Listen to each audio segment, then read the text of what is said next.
This is UX Cake. UX Cake. UX Cake. UX Cake. UX Cake. UX Cake. UX Cake. I'm your host, Lee Allen Arredondo.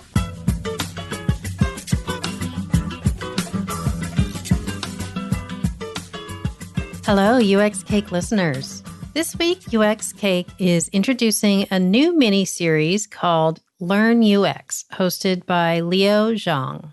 Leo started a meetup here in Seattle called Learn UX, and it's aimed at UXers more in their earlier to mid-career. And they host really great speakers. For example, Tori Podmayersky, who we had on our show talking about strategic UX writing back in episode 33. So Leo's adapted some new content to a podcast format for UX Cake. And we're trying out a 3-part series to see how that resonates with our listeners. So we totally want to hear what you think about this. We're going to start out this episode with a little intro discussion that I recorded with Leo. I also want to mention that this is a different format than most of the UX Cake episodes. The interviews are in person in an office, so the sound quality is a little bit different. I just want to ask you to please bear with us while we continue making improvements in future episodes.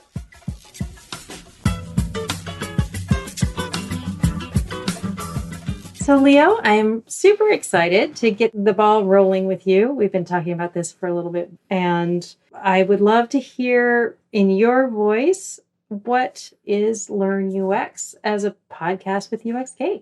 Thank you very much for having me.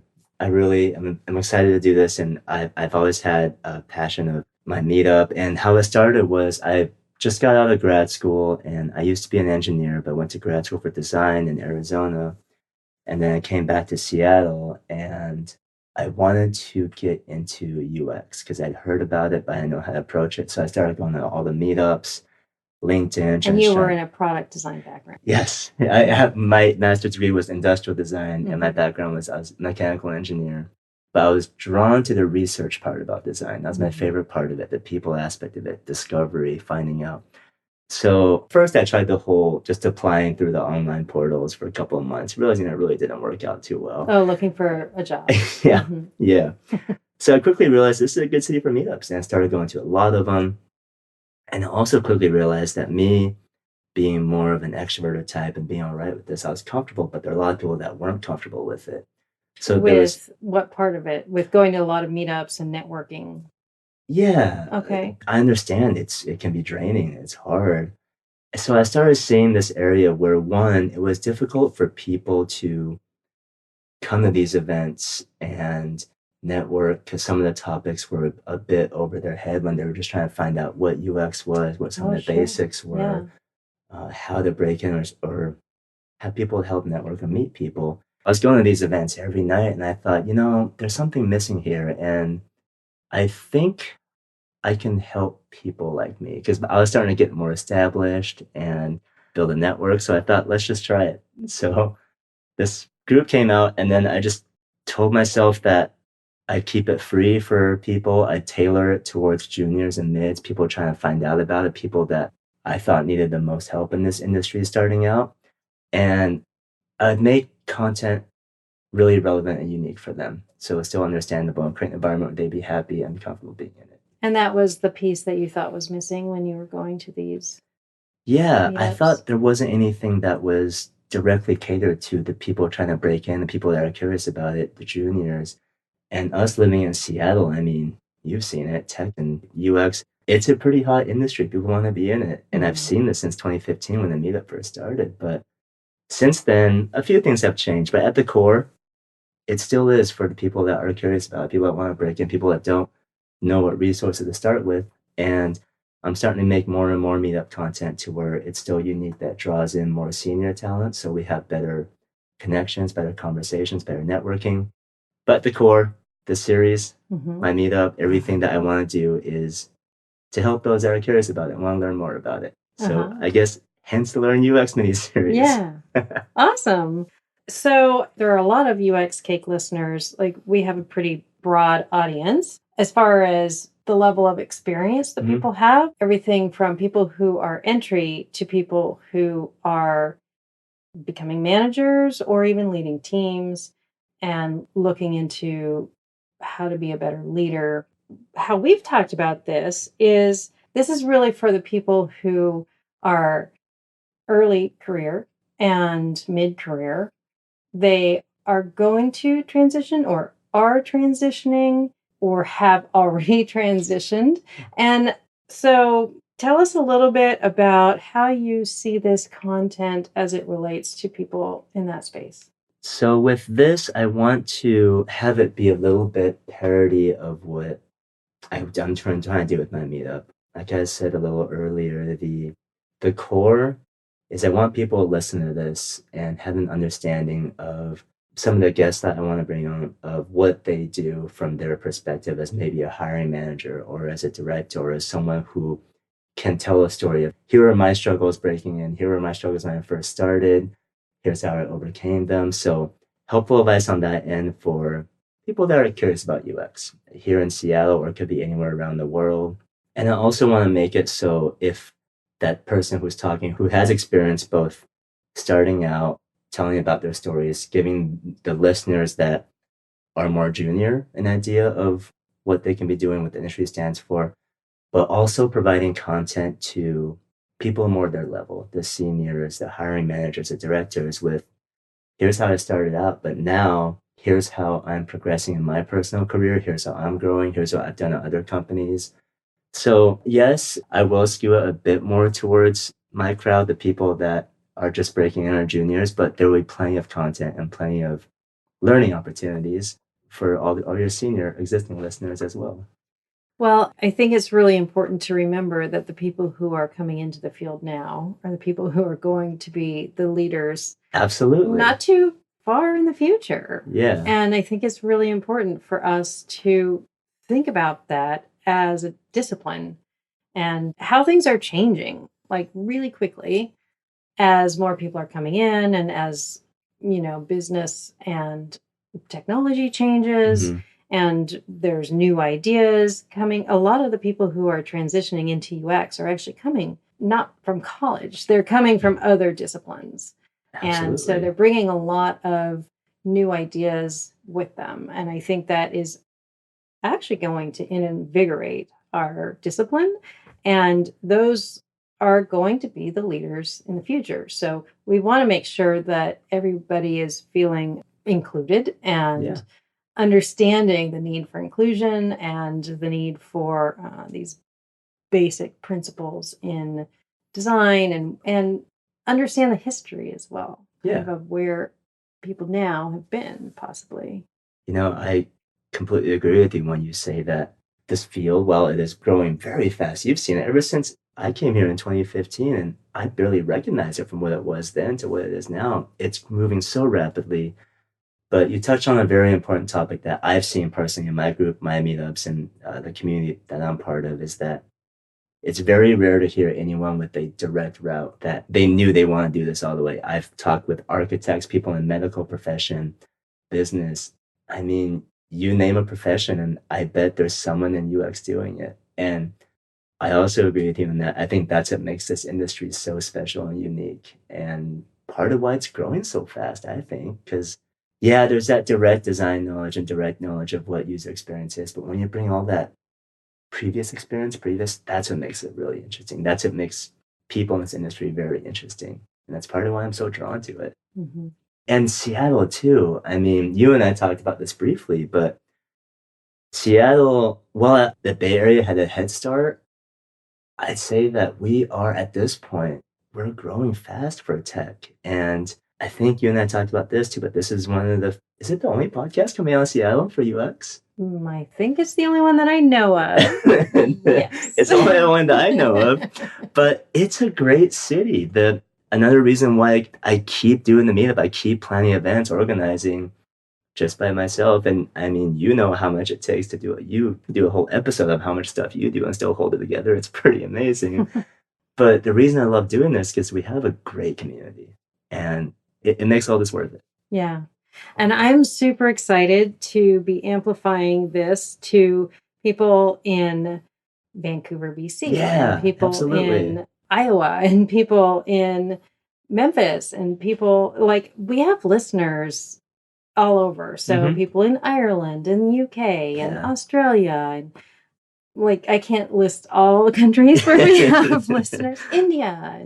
But I think the UX maturity in every place is at a different level. Like you sort of alluded to the UX maturity maybe being different in the Bay Area versus Seattle. And I have definitely seen that as I talk to people in other countries, especially. Yep. It also changes by industry and so on and so forth. So I'm excited to see where this goes. I really want to hear what people have to say about it. Yeah. So I hope that we can get some really engaged listeners who will tell us what they think. Yeah. I'm really excited to be a part of this. This is something I've always wanted to do, been curious about, and you're giving me the vehicle to do it, and I really appreciate it, and I'm really looking forward to what we can do together. Yeah, so me too. I'm excited. Happy to be working together, Leo. This is going to be fun. Yeah, it will. Thanks. Welcome to the first Learn UX Cake podcast episode. Today, I'm going to be talking with my very good friend, Jory, someone who has been right there with me since I first started in this industry. Someone's been a mentor to me, someone who has a lot of experience. He's sitting right next to me, so I'm going to stop talking about him and just let him introduce himself. So, Jory, can you please tell us a little bit about your name, who you are, what you do, and your favorite part about UX? All right, that's a lot to cover. Hi, everybody. I'm Jory Bemanakam. We'll worry about the spelling of my last name later. You can Google it if you like. I've been doing this for about 4 years. I'm currently Director of Product Design at Sonar Systems. What was the favorite part about you? That was something you really like about this industry. What is that keeps you in this industry and has kept you in it for so long? How much time do we have? I think it's the opportunity to really find always something else new to learn. It's filled with a bunch of really smart, really curious people. That's always what kind of gets me going. Like, let's go learn something. I couldn't have asked for a better lead into what I want to talk to you about in this one. So I do what I can. I have known you for a while. And one of the things, you've written multiple articles about it. One of the things that you and I have talked about before, and I've actually seen from you, is the idea of mentorship. And it's something that, unless I'm completely off, something you're passionate about. So you have a lot of experience. So I'd like the main topic to be around hiring and mentorship for our conversation. And to start off with that, I guess I would just like to ask you, with your fascination with mentoring, where did this come from for you? If I were to set the Wayback Machine and think about where this kind of started being a focus for me, the two key things that really come to mind is when I started getting more involved with the mentoring program at Microsoft way back in the first decade of the century. Is that weird to say? It gave me an opportunity to really connect with other designers who potentially are struggling with the same challenges I am and build some rapport and connection and share some knowledge. And I found that really invigorating. I felt like it started to really solidify when I did a 2-year run at Filter as head of their digital studio. I had the opportunity to work with a lot of freelancers and contractors. And because a big part of their business was recruiting, I spent a good chunk of my time reviewing resumes and portfolios and talking to designers who are various degrees of experience, up and coming. Yeah. Also, veterans who have been doing this so long that they're now defined as independent consultants. But it really helped me realize that I have a passion for mentoring and teaching that's almost as strong as my love of UX. And it's something that's helped really kind of drive me as a leader. Yeah. Help drive you as a leader. Can you talk about that a little bit more? I guess specifically because, again, my Learn UX group is more tailored towards the entry level to mids, who are the ones who arguably, I'm not saying seniors don't need it, but are the ones that would be most benefited from this sort of mentoring, from this sort of directional guidance. So I guess I can ask a bit more specific version of that question is, when you have an opportunity to mentor or talk with anything involving people who are entry level to mid, how do you generally approach that? Well, I first start by listening. I don't really have any ability to share meaningful knowledge with anyone, regardless of how long they've been doing this job or any job, until I kind of get a sense of who they are, where they are. If somebody comes to me with a specific problem or concern or question, that makes it a lot easier. But many times there are points where I just connect with a designer. Yeah. And it's really kind of a, seek first to understand. If I were to, plagiarize Stephen Covey, once I do that, then I can start playing around with ideas and get a sense of what have you tried. I try to avoid diving right into the well, here's what you should do. Here's because that I've done that in the past, and it has been some painful lessons to say oh yeah, well they've already tried this. Yeah. So a lot of it really is, it's given me an opportunity to practice active listening. Active listening. That's kind of where I start. And then we just go from there. There's really no script. There's really no kind of regiment. I know that there are a lot of books and articles and methodologies about mentoring. And it's why I've kind of tried to avoid that topic, because it's been well covered. Yeah. It's mostly just thinking about my own journey as a mentor and say, okay, what problems have I encountered? And can I take my years of experience and package it in a way that says, here's the way to do it. I do want to talk about your initial article, I believe it's called Mentoring as a Mitzvah. Yes. So I do want to dive into that, but you brought up one thing that I want to cover a little bit.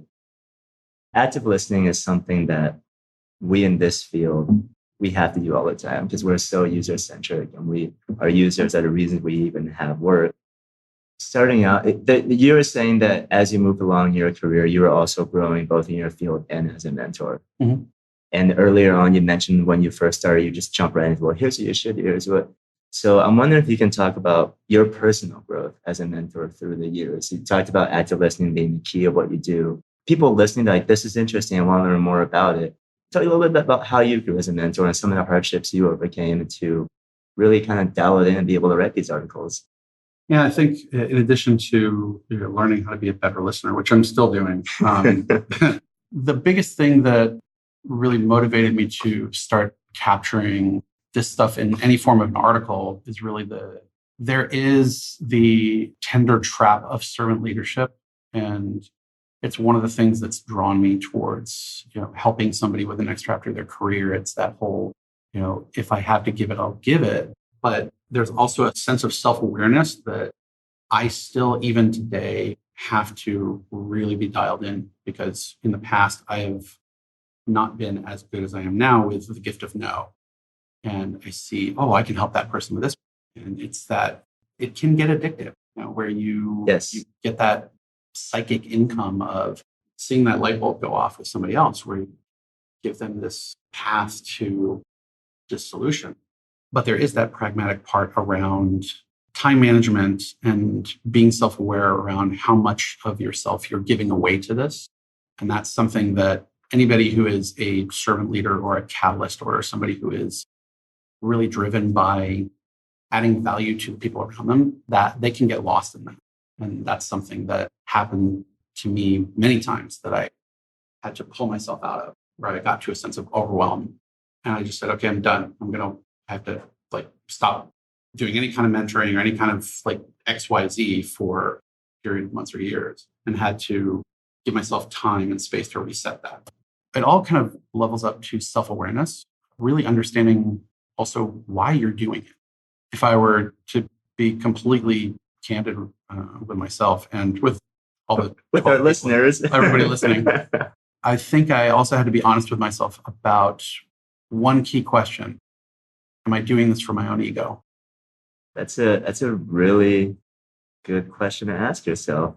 And it's one of the things that helped me pivot my approach to mentoring and creative leadership and even design critiques. In my youth, I tended to say a lot more and ask a lot less. As I said, I'm still learning and I'm not perfect at it, but I tend to focus more on asking questions these days rather than trying to jump in and, for lack of a better term, be the smartest person in the room.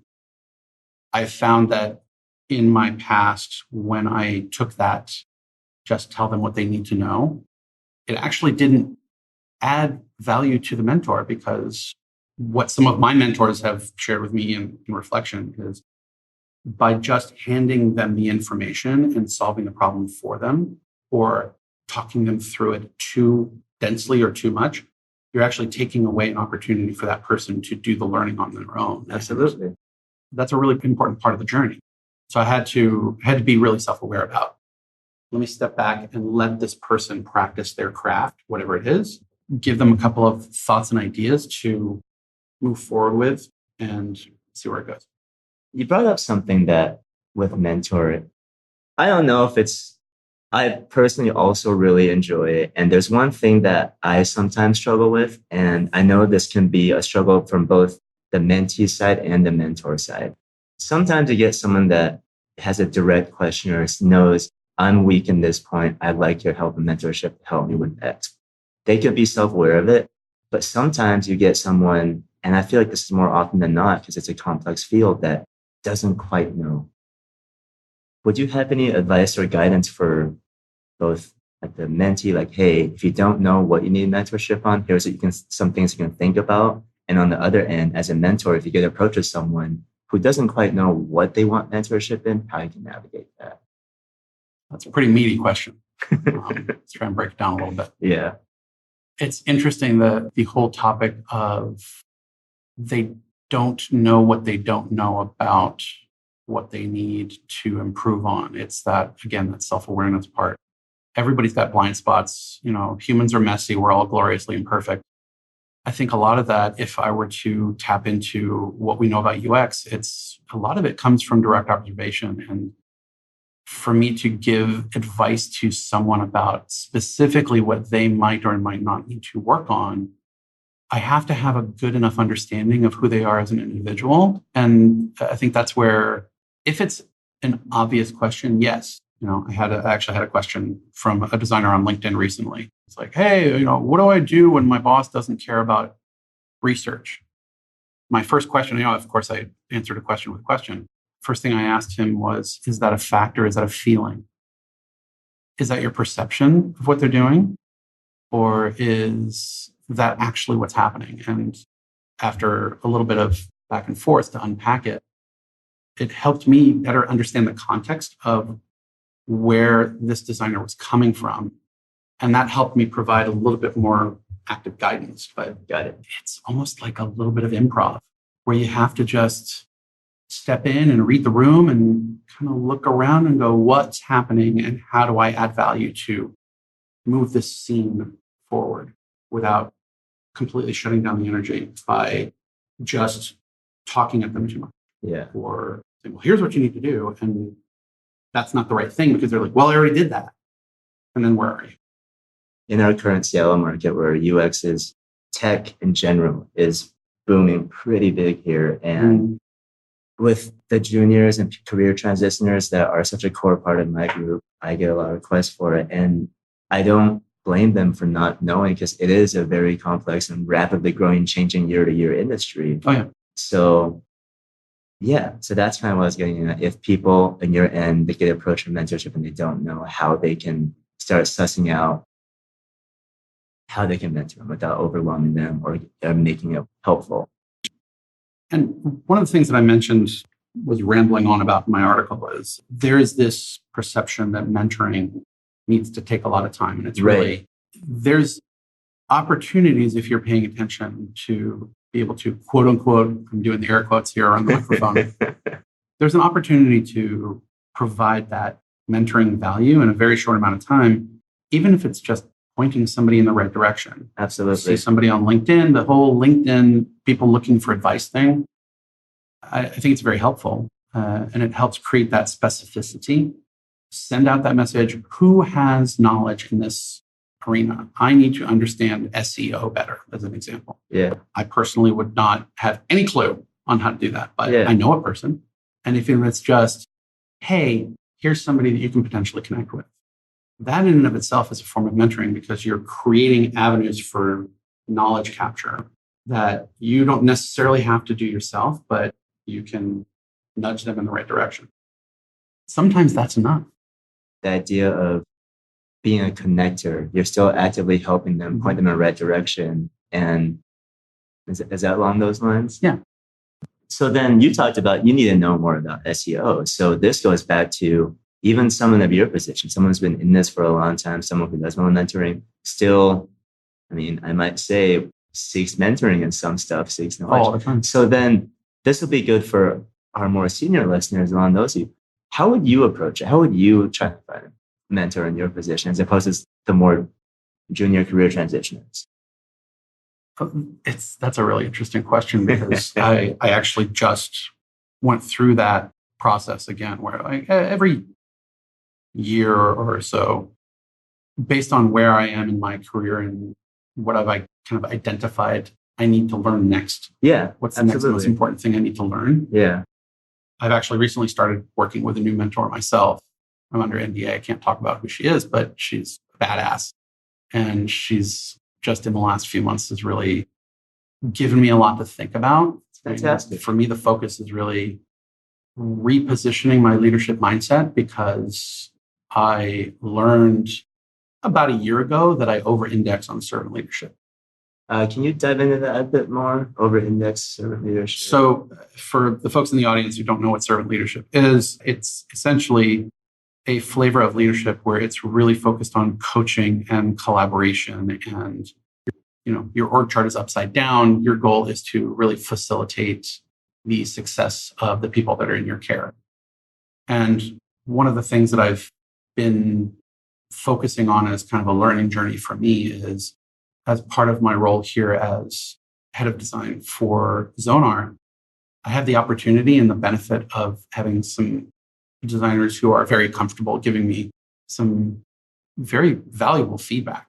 And thankfully, because I have an Israeli background, it's very hard to offend me. They know that they can be, if I were to use the Kim Scott phrase, radically candid with me. It's a very powerful. It is. It's been very enlightening and it's been challenging at times. The focus for me is really to be open to that feedback and be curious about why are they reacting like this, or why do they think this? Yeah. Or why do they believe that I need to think differently about X, Y, Z? For senior level folks, I think that's one of the biggest challenges. The further you get into your career, the more you know about more things. And you have this body of knowledge that's swimming around in your head. At least I'm glad that I learned about this thing called the Dunning-Kruger effect really early in my career, that whole trap of the confident amateur. And having been in that trap myself, I thought I knew everything. I think being able to be honest with yourself and say, I'm going into this new space, in this new environment. This is a little unknown for me. It's okay for me not to know everything or not have all the answers. And to be able to get past that peak of the confident amateur and realize that the real knowledge is about looking at what else there is to learn and being willing to go, I really don't know as much as I thought I did about effective leadership. So let me go find somebody and study at the feet of the master. Let me learn as much as I can and absorb as much as I can so that I can put it into practice and see what works for me. Is it a common thing the higher up you get, the more experience you get, and the higher level mentorship you seek? These NDAs are common. This is the first time I've ever heard of a mentor-mentee NDA relationship. Me too. Oh, really? Okay. It was kind of like, really? What? Yeah. But, there are reasons. Yeah, it's a first for me too. So it made me a little curious about it because I would say this is the first mentor that I've been able to connect and build a relationship with that I would say is at that level. Absolutely. In our industry. Yeah. So I honestly don't know if it's common or not. This is my first experience with it, but I'm certainly curious about it. It sounds like you're really enjoying it. You're getting a lot out of it. Yeah. I want to sidetrack a little bit because you brought up something very interesting, the idea of radical candor, being radically candid. I'm just going to wager, I guess, you haven't always been in this type of environment where you actively promote radical candor and you get this sort of feedback from people who are organizationally and experientially on you, was below you or less than you, but you get what I mean. No such thing. So in that aspect, are you noticing any difference with the way you work, the way you learn, your personal growth in this sort of environment? What's different about it from this and your others where you haven't had it? I think that I probably was in those environments without realizing it in the past. And I think part of why I wasn't realizing it is because, I mean, if we're going to use the framework from the book, copyright Tim Scott, Radical Candor, look up the book. It's great. It's awesome. Everybody should read it. I think in the past, I tended to float more towards obnoxious aggression rather than radical candor because I didn't know the difference. Okay. And I think that was one of those points of enlightenment. And I think the value of this mindfulness framework that is part of this book and part of this movement that really helped me step back and look at what am I doing to either help or harm in the conversations that I'm having. And, like I said, we're all gloriously imperfect. I'm certainly not perfect at this. We can bring in my, folks on my team and they can, like this whole other podcast. Like, let me tell you a little bit about, and then he said, I think that's really part of the journey is you may be in that environment without understanding it or realizing it. And it first comes to the look at what you're doing and how you're speaking that is generating reactions with the people that you're working with. And it seems like this theme of what we're talking about is really about mindfulness and self-awareness. But I think that's really key for a lot of people in this professional industry. Very relevant as our industry grows year in, year out, where your dynamics are changing in the office, the way we talk to each other are changing. And at the core, UX is you gotta be an empathetic person and understand, otherwise you're not going to make it. So I actually do want to follow into that because as part of this, I want to make sure that I cover topics that will be valuable to my core audience. For those juniors and mids, career transitioners, either going through a program, currently in the job hunt, looking to make a career transition, even on the hiring manager side, even on the mentor side, how can they be more, for lack of better words, appealing, more unique, more memorable to hiring managers? Anything that would help them stand out in this hyper-competitive market of UX? Oh, God. I know. It's such a hard one. There's no one answer to this. There isn't. And I tend to you bristle. have a special take on it, though. I tend to bristle when we get into this, like, oh, what's the one thing that I could do to stand out or be differentiated? My father always said it takes two to tango. And I think one of the challenges that we're having in this industry is there is a commoditization of how we're looking at these roles and these disciplines. And, having spent time in the recruiting industry, I completely understand that recruiting itself is a grueling, tiring, really, really hard and mostly thankless job. And it's a volume commodity job. And it's being augmented by all of these AI constructs that pre-sort and pre-filter based on keywords that are arbitrarily defined. And it makes it hard for candidates to really understand, okay, what do I need to do to resonate with this person? How do I even get past that machine layer to go, how do I get a conversation with a real human? A real person. Yeah. Exactly. And I would say that a lot of the advice that I've been seeing lately off and on is it's kind of that hipster mindset. Like I'm going to wear the exact same fedora as everybody else because I want to look different, but everybody's wearing the same fedora. So how do you really stand out? And I think standing out is not really about fitting one model or one approach or write your resume this way or have 17 different resumes for a particular position and make sure that your keywords match. That's important. Don't get me wrong. Right. You have to be able to understand how those computer algorithms are vetting your resume or your LinkedIn profile against what you're seeking. But it really comes down again to you have to own your story. And for me, what you're good or not good at in terms of skill or capability is less important than can I suss out, do you believe that this is the right path for you? Like I've talked with enough design students in the past to be able to suss out, okay, this if I were to use the quote from Star Wars, like, we shall be watching your career with great interest, young Jedi. I can get that. It's that je ne sais quoi, that umami of the person when they're talking about what they're doing. And when I ask them questions like, hey, so why did you decide to pursue a career in UX? Yeah. And if I see them kind of go within themselves and get that little glint in their eye and they start talking about it from the heart, that's a big tell for me. That means that they're driven to be the best version of themselves they can be within this career, regardless of where they are now. Yeah. And that's different than encountering people who are going through design programs or design schools that I look at them and go, yeah, you thought art college was going to be easier than real college, didn't you? Welcome to the tribe. Right. So I think a lot of that is, here we go with that phrase again, self-awareness. Mm-hmm. It's being willing to be honest with yourself about where you are in your career.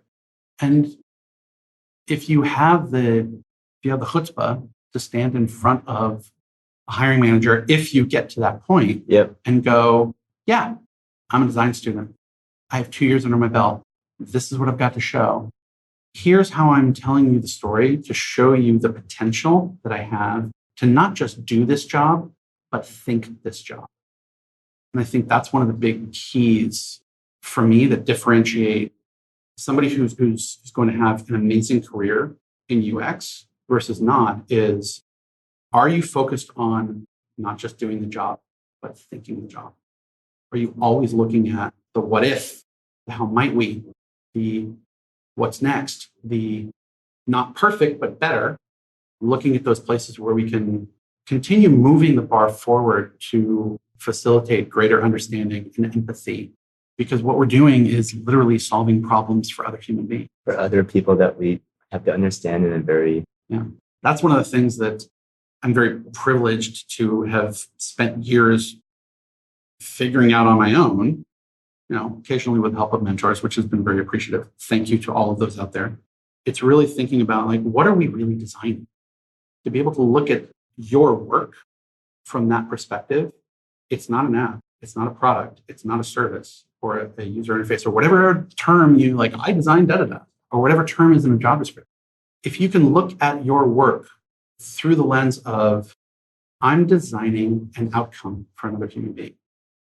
Being honest with your work doesn't mean like, oh, my work is awful and I'm just a student, I don't have anything to show for it. You always have an opportunity to look at, what value do I believe this is going to generate for another human being?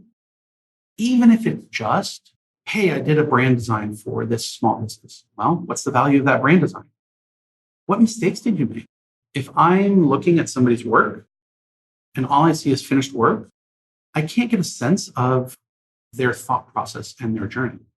If somebody's willing to show in their work or talk about like, yeah, so I had this and it was a fail. we did it. It was like, we went down this road and it was like, oh my God, here's what we wasted. Here's what we learned though. That's really the key. Show me how your work helped you learn to be a better designer or a better UX practitioner. Show me the mistakes. Because if you say, we went down this road, that was really wrong. But here's how we pivoted and got to a better place. Even if it's a student project, even if it's you learning about team dynamic and collaborating with other students, because that's the messiest part about it. Show me that story. I really didn't know how you would answer that, but I didn't either. But that was fantastic because it still stays true with your theme of being self-aware, knowing what you want out of this, and then the idea of not trying to have all the right answers and being vulnerable, being like, yeah, this sucked, this was terrible, and I did it wrong, but here's how I go about telling the entire story. And I know that it's going to resonate a lot with the people on the job seeking side, the people who are trying to find work. And a lot of that will resonate too with the people on the other side, the hiring managers. It'll give them more to think about as opposed to looking at, hey, let's just look at the technical accuracy of this. Let's hear them tell their story. If this was something that you honed and grew into as your role as someone who does hiring, can you talk about if growing into this mindset, realizing that this is a good mindset and will help you find good talent? I imagine there's a time where you didn't quite follow this structure, didn't quite have this mindset. Am I right? Yeah, there was definitely painful lessons along the way. What are some of those painful lessons? Wow. how much time do you have? If I were to rewind to some of my time at Filter, looking at how I was gauging talent and capability, I think the most painful lessons that came out of that was there were a couple of situations where I thought that I had the right fit in terms of capability, tangibles. They like, yep, they have 3+ years with X. They know how to use this program. They've demonstrated that they can do user flows. They have the skills that the person who needs somebody in this role have identified as this is what's going on. This is what I need. But what I didn't do was have the right conversation with both the job seeker and the job poster. A lot of the situations at Filter were placing contracts. Absolutely. So that part of the industry is a lot of it is really about, we got to get butts in seats, we got to get work done. But what I realized is the tangible match is important, but you need to understand what tribal culture you're inserting somebody into. Because if that individual doesn't exhibit some of the same cultural traits, or they have a different point of view, or they have a different way of thinking, or they have a different tribal language, even like they speak differently about how they do their work, and it's not compatible with how the tribe thinks, that is going to create tension and friction with that workspace that will actually prevent that person and that team from realizing maximum value from that match. It's rapport. You have to are you guys going to get along? Because whether you're contract or no, you're going to spend 1/3 of your life with these people for a span of weeks, months, or years. I think that was where it really clicked with me that, oh yeah, I got to make sure that I'm not sending brilliant jerks into this really Brilliant space, or I'm not sending, as an example, hypothetically, I wouldn't send somebody who is a force of nature into a tribe or a group that is more collaborative and more of a meritocracy. Right. Because that would be a too dominant force in that tribe, and it would create friction. It would have a negative impact on their ability to do the job, which in turn will affect the quality of their output. Because happy designers are productive designers. It's something that I'm still learning to this day. I'm still trying to figure out how to help my current team work together better. And there have been times in the last 1.5 years where I haven't done a great job at it, but that's okay.